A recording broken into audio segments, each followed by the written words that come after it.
Yo, what is up, my Shadow Armies? It is I, Shadow Critias, back again with another Bleach discussion video. So here's today, moment that you guys been waiting for the past 2 fucking years.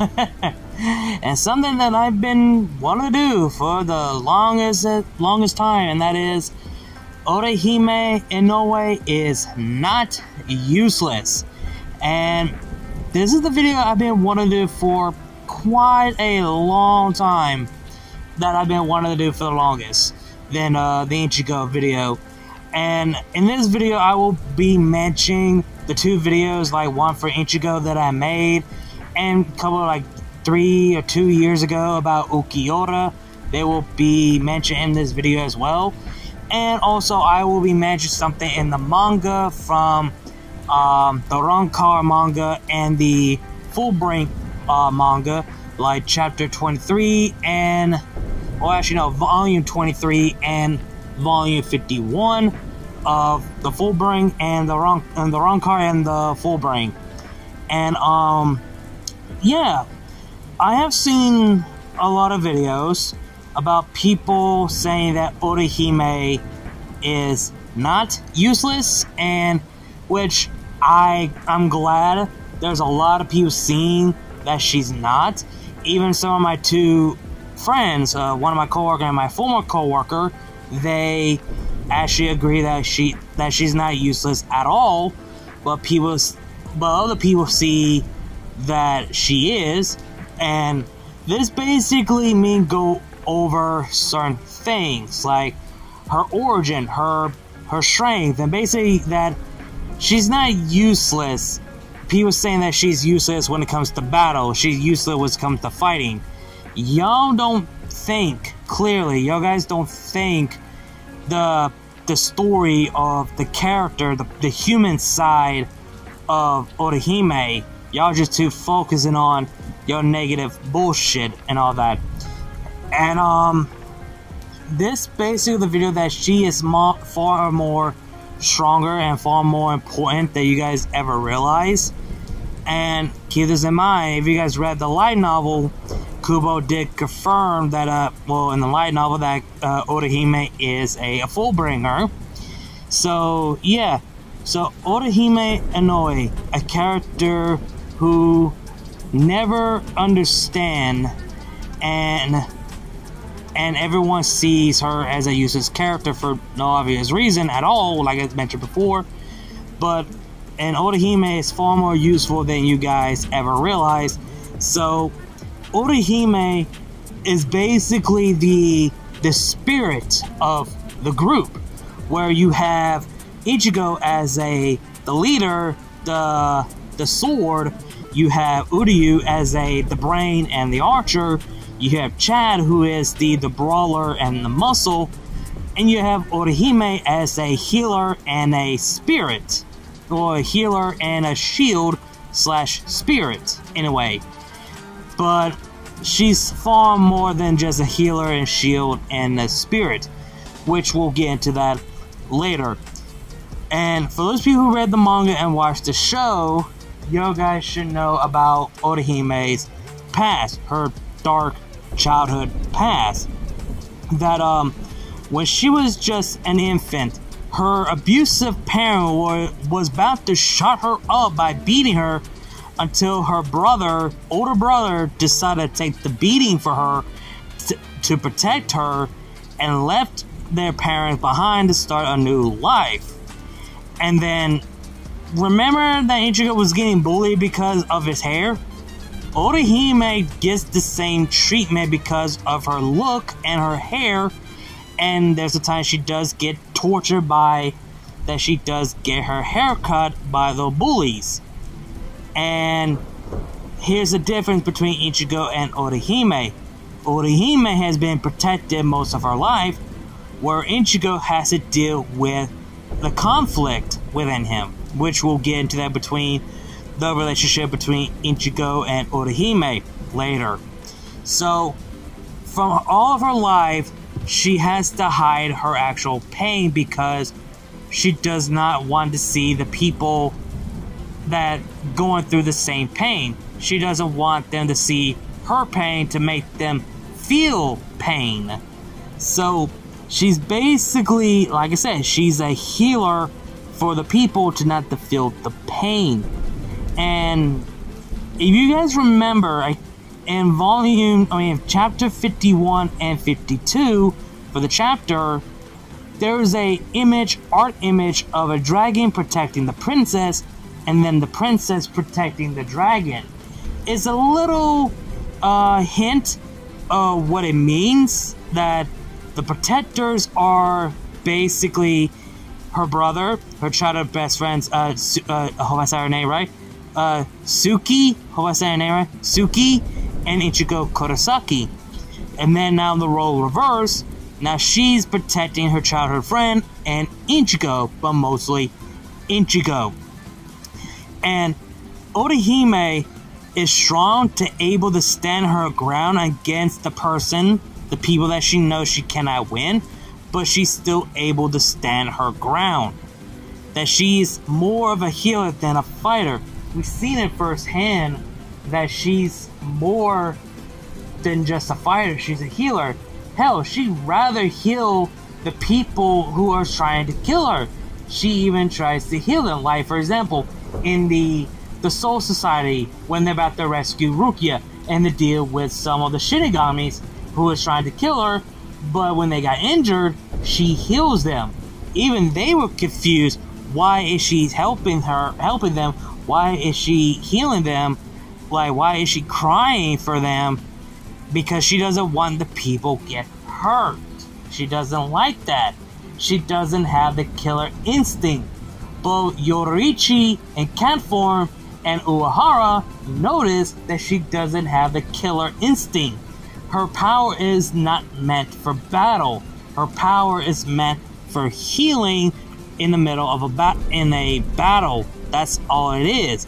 She can use her power for a shield, but not suited for battle. But later on, she proves them wrong, that she could be useful when it comes to battle, to be as someone's shield and healer. But her true power is actually rejection. That's her true power.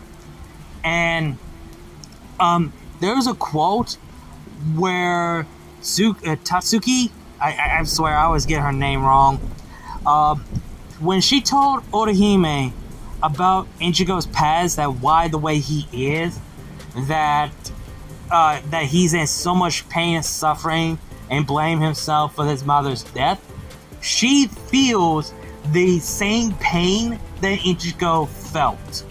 And there's a quote from the volume, I forget the name, I forgot which volume it was, a poem that involved Orihime and the rain. If I were rain that joins the sky and a clash, I can't speak today, that joins the sky and earth that otherwise never touch, could I join two hearts as well? So that's saying something, and the meaning of the name Orihime is actually based in the meaning of the rain. If you guys look it up or whatever, and it's just that people saying that she's useless and dangerous distress. If she was dangerous distress, she would have called out for help, crying out, but no, she didn't. She stood her ground. Hell, remember that moment where Chad couldn't block Yami's attack? And guess who was able to do it? Orihime. She was able to block Yami's attack. The same attack that Chad couldn't. And in the manga, Orihime stated that she is tired of being protective. She wants to protect the people that she cared. Similar goal that Ichigo had, to protect the people that he cared and loved. But here's the difference. Ichigo doesn't want anyone to fight by his side, rather do this on his own. While Orihime, on the other hand, wants to fight by her friend's side to protect them as much as they protecting her. And we've seen it firsthand when she's protecting her childhood best friend against a hollow.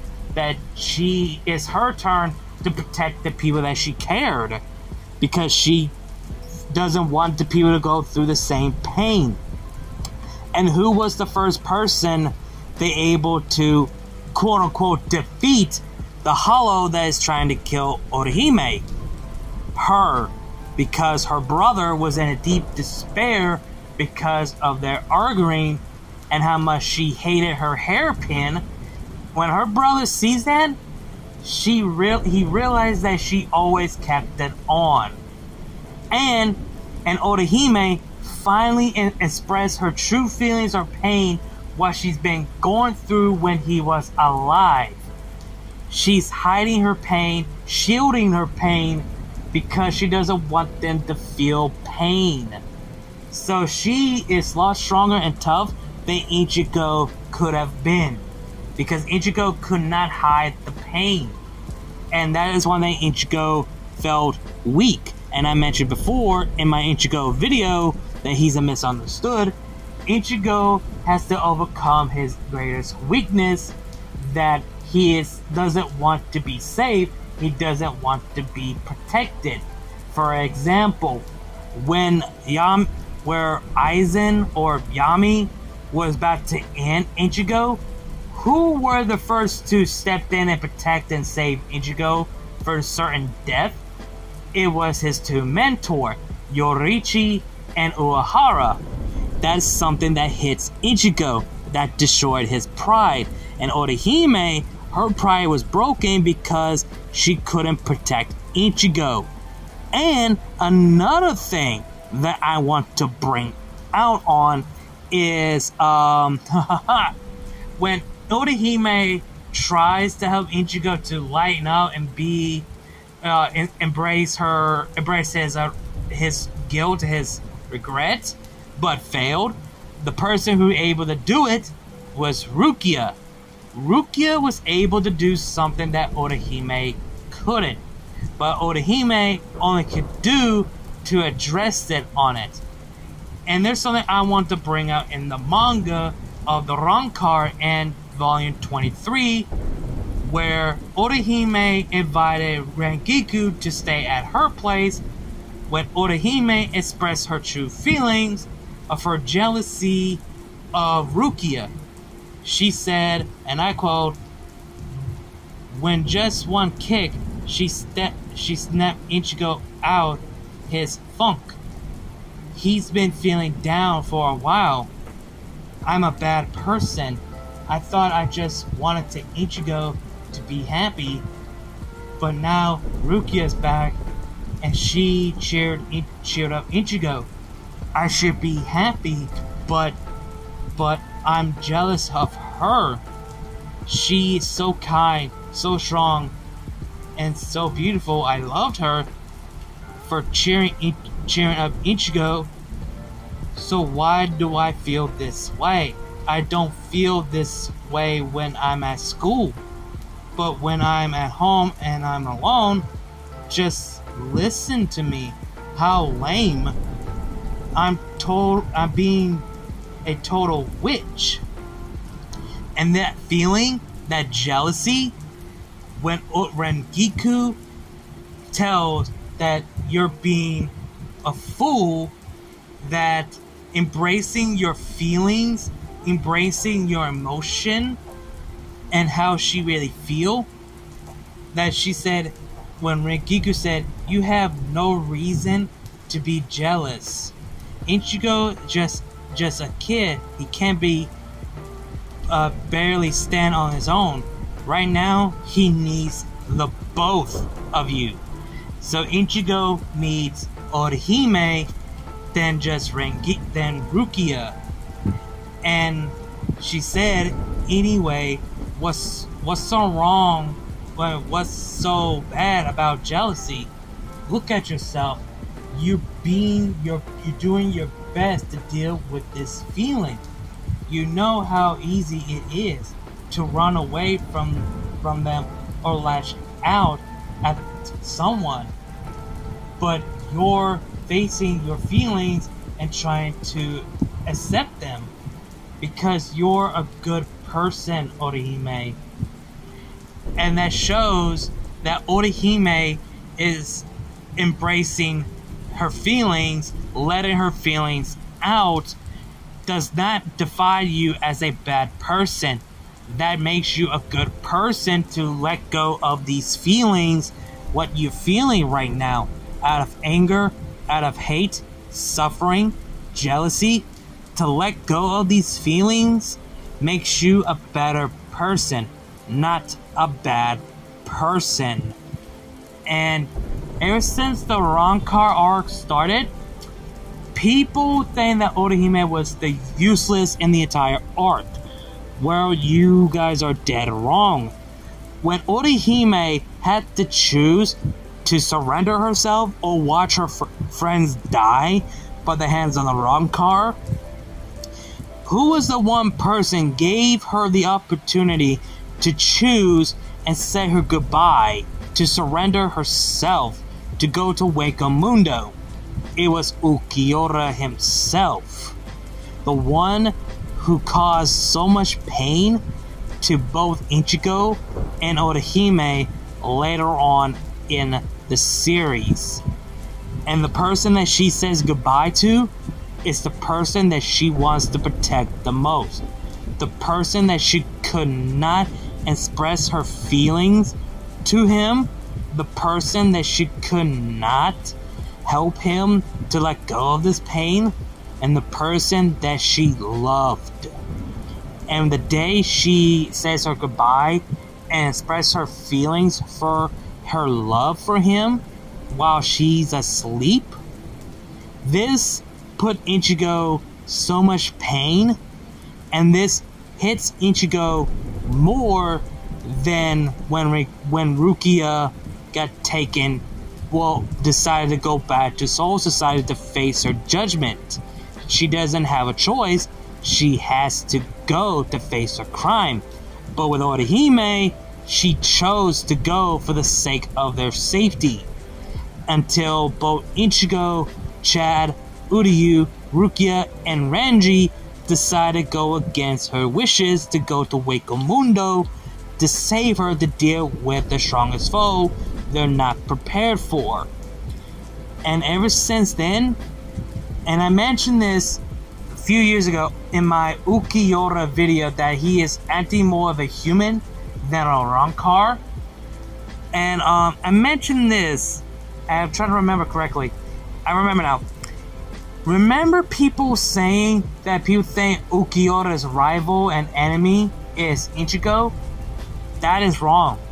Ulquiorra's rival and his enemy is Orihime herself.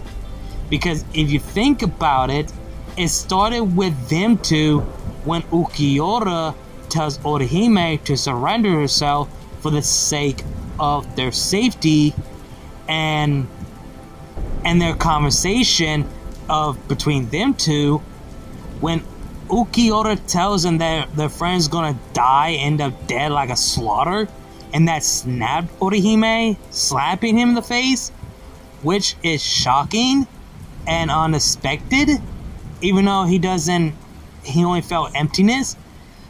But he is, how do I put this, Ulquiorra is by surprise that she still able to stand her ground against him, even though he is far stronger than Orihime, but she still have the courage to stand her ground and doesn't have any fear to Ulquiorra and the other Rancor who is torturing her and abuse her.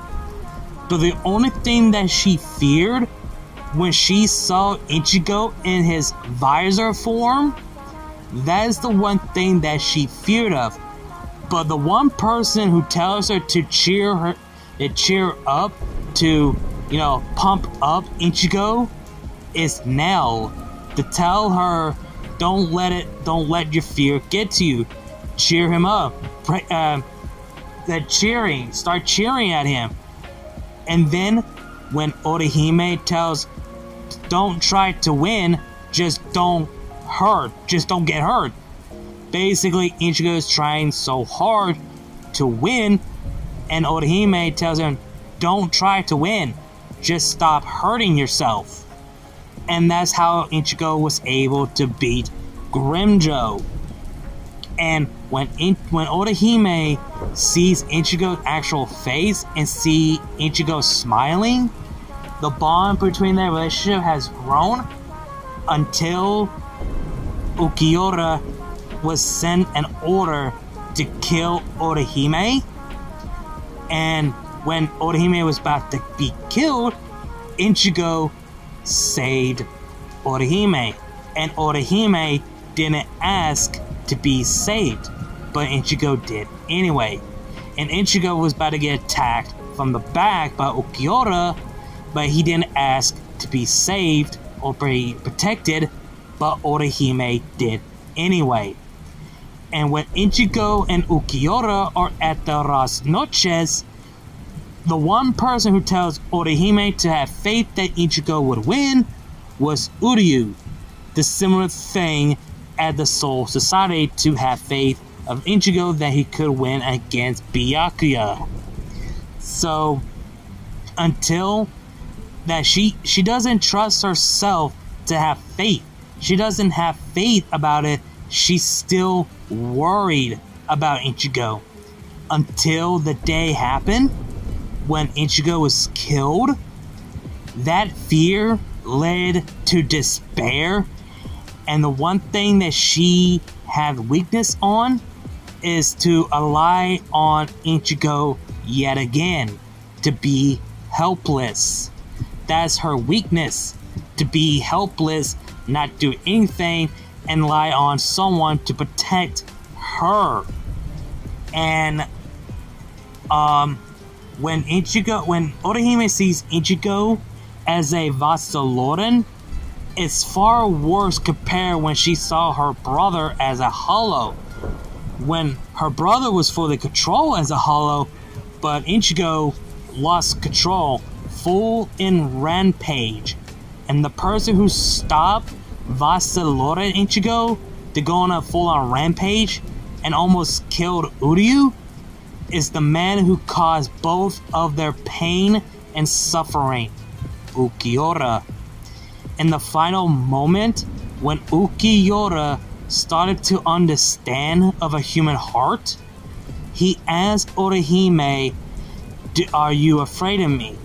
She says, "No, I'm not afraid of you. Really, I'm not." And that's where the story of that ends, of the rivalry of the battle of a human heart between Orihime and Ulquiorra. In the Fullbring arc, when Ichigo lost his power, and I already mentioned it in the video where he felt helpless and powerless because he doesn't have the power to fight and protect his town and to protect his friends, which I already mentioned it in the video, go check that out. There was a line in the Fullbring arc where Orihime speaks to, I hope I say her name right, Ryuka, I hope I say her name right, when she asks Orihime about, "You're worried about Ichigo too?" And I know when Orihime noticed that she's worried about Ichigo as well, and when Orihime says, I come to terms with that a long time ago. No matter how injured he is, he will heal them all. Basically, no matter what happens, no matter what Ichigo gets hurt or injured, she will always be there to heal Ichigo, no matter what injury it is. And there was another line and moment between them two about Orihime when she said, and I quote, let me find it. I've literally got the mangas right here in my hand, and I'm trying to find what she actually said. Yeah, here it is. When she said, when Ryuka said, "You boring me. How can you talk about something like that with a smile on your face? There must be something wrong with you." And Orihime said, "No, because I've already been saved. I can talk about these things with a smile thanks to Ichigo. Is it all because of Ichigo saving her, making her embrace to tell her feelings, to tell her emotion of her past, even telling her past to Ryuka about her life, what she's gone through. This was an evolution, not evolution, my mistake. Her development to decide to let her feelings out with a smile on her face. And when she saw Ichigo broken in despair that he lost his power yet again, until Ichigo was saved by Rukia, Orihime was broken when she saw Ichigo like that. Broken in despair, feeling helpless, useless. I mean, you see what I mean? And between Ichigo and Orihime, their relationship became so strong because how they could relate to one another but a different circumstance. When Orihime, like I said before, being protected most of her life, when Ichigo has to deal with the conflict of being self-protective, where Ichigo is the protector and Orihime is the princess who wants to protect. And later on in the 1,000-Year Blood War arc, when Ichigo is about to confront Yhwach, the man who was responsible of the death of Ichigo's mother for so long, who was the one person that Ichigo asked to help and fight by his side, was Orihime Inoue. He asked Orihime to fight by his side, to be his shield, and he could be her sword. She's finally get the chance to fight by his side, something that she always wanted, to be by his side, to be not as equal but as partners. And speaking of equal, remember I said that Orihime was jealous because of Rukia? She was jealous because she cannot be in the same level of equal of Ichigo, just like Rukia in the same level and equal with Ichigo. That is something that she felt jealous on as well. But now she's finally get the chance to fight alongside as partners, as team. And then Ichigo decided to accept his friends to fight alongside with him. And the person that he chose was Orihime the most. And then at the end, both Ichigo and Orihime, after the wedding of Renji and Rukia, Ichigo finally decided and have the courage to ask Orihime out and then express their feelings of their love for each other, and became a couple, and now became a married couple and have a son of their own. It's because of this, that is why both Ichigo and Orihime became the couple, because how so much relatable and how much they see each other, what they're going through, and how they overcome their pain to go over to face their inner demons of pain and suffering to start a new life of peace. And I just don't understand why people think that Ichigo should end up with Rukia, which I'm just gonna say this right now. I will make a video about that, about why Ichigo and Rukia ship thing will not work at all. So be on the lookout for that one. And speaking of which, if you guys talking about useless character, Rukia Kushiki is fucking useless. I'm sorry. She's useless as a character. I'm sorry. And she really is useless. I'm sorry. I don't care what people say. I don't want to hear people say that Orihime is useless, but no, Rukia is fucking useless. Sue me. But yeah, Orihime Inoue is far stronger, and she is useful. Not as a fighter, but as a healer, a shield, and rejection as a human being. So yeah, that's basically it. Orihime is not a useless character in the Bleach series, and a long waiting video that I've been wanting to make for the longest time. Now finally I could get this out of my chest, and now I can move on to do other videos content that I have planned for so long. Sorry this video took so long as I can. So yeah, hope you guys enjoyed the video. Like, comment, share, subscribe. Links to my other channel, my social media will be down below description. You guys know the drill. Again, like, comment, share, subscribe, and I'll see you guys later. Kneel before Critias. I'll see you guys later.